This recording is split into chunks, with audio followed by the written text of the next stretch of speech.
Hay unos versos de Guillermo Sucre que dicen, nunca hemos tenido razón, pero ¿para qué? ¿Para qué tener razón? Esta es una pregunta bien inquietante porque todo el mundo quiere tener razón o quiere concentrarse en la posesión de la verdad y así la vive. El problema es el verbo tener y este otro sustantivo posesión. No tenemos ni poseemos la verdad. Ese es el problema. Quizás no se trata de tener o poseer, sino de dilucidar un sentido hacia el diálogo y la comprensión. De eso se trata. Para ello, para el diálogo, hace falta algunas condiciones. No hay diálogo sin condición. Y una de las primeras condiciones es que sea libre. ¿En qué sentido libre? Cada persona que está pensando cosas distintas, que se opone, que cree que tiene su razón, tiene que apuntar al diálogo con el objeto de construir un camino. ¿Cómo se construye el camino? Si nos empeñamos en tener razón, si estamos convencidos de algo, y creemos que ese convencimiento es el único que puede resultar de ese diálogo, es un error. No se trata de renunciar a la convicción honesta. Cada quien tiene su convicción y la razón en la que cree. Pero pensar que tener razón es más importante que estar en el diálogo es un error. Un error que imposibilita cualquier construcción de comunidad. Por eso es necesario que en los diálogos o en el diálogo las dos posiciones honestas puedan escucharse. Y ante todo, tratar de estar atento a cómo expresar ese diálogo.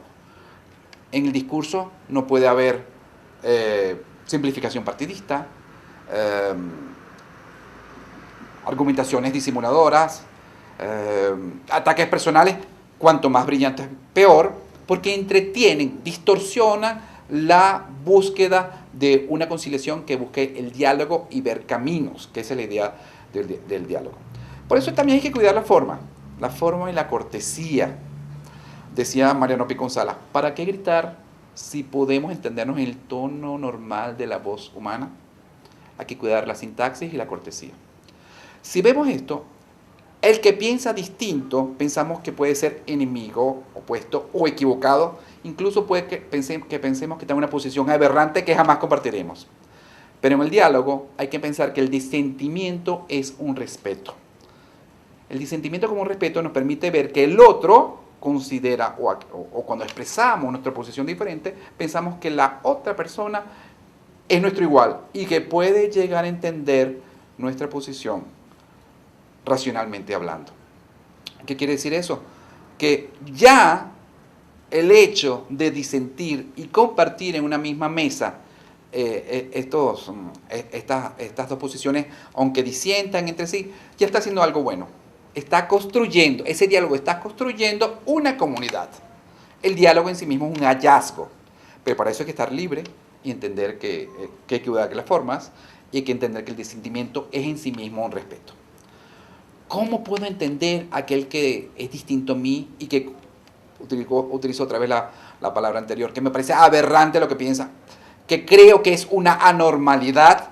Bueno, en este sentido pienso en un método sin método, que era el método del Padre Brown, un personaje detectivesco de Chesterton. Es un personaje muy simpático, pero él decía, no tengo método, yo lo que trato no es de suponer lo que el otro piensa, porque suponer, y esto es una perspectiva, me parece que es una verticalidad incomprensiva. Yo no puedo decir, yo supongo que él tiene fe, yo supongo que él es pobre, yo supongo lo que él siente. Suponer, estoy viendo al otro desde arriba, y eso no es así.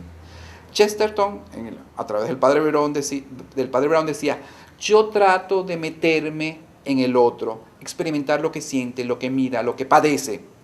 Estamos hablando de la ciencia detectivesca, de la ciencia detectivesca, de cómo acercarme a un criminal. El Padre Brown trata de experimentar todo y se ve a sí mismo al punto de cometer la acción, pero no que la comete, pero ya sabe lo que sintió el otro.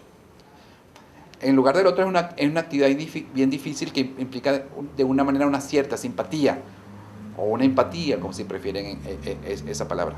Tratar de meterme en el otro. ¿Qué busco con eso? Uno, entenderlo. Y otro, en el caso del Padre Brown, como sacerdote católico, incorporarlo nuevamente en la comunidad a través de la reconciliación. Ese es el objetivo. El diálogo lo que busca es construir una comunidad y una manera de hacerlo es en el lugar del otro, tal como lo pensaría el padre Brown. Busco a través de esta comprensión de lo que siente, trato de ver cómo puedo incorporarlo a la tarea de construcción de una comunidad. ¿Qué quiere decir todo esto? Entonces que hay tres elementos básicos para el diálogo. Uno, la necesidad de que sea un diálogo libre, donde no busquemos tanto tener razón como dilucidar un sentido. Dos, entender que el disentimiento en sí mismo es un respeto. Y tres, tratar de colocarme en el lugar del otro con el objeto de construir una comunidad hacia el diálogo y la comprensión.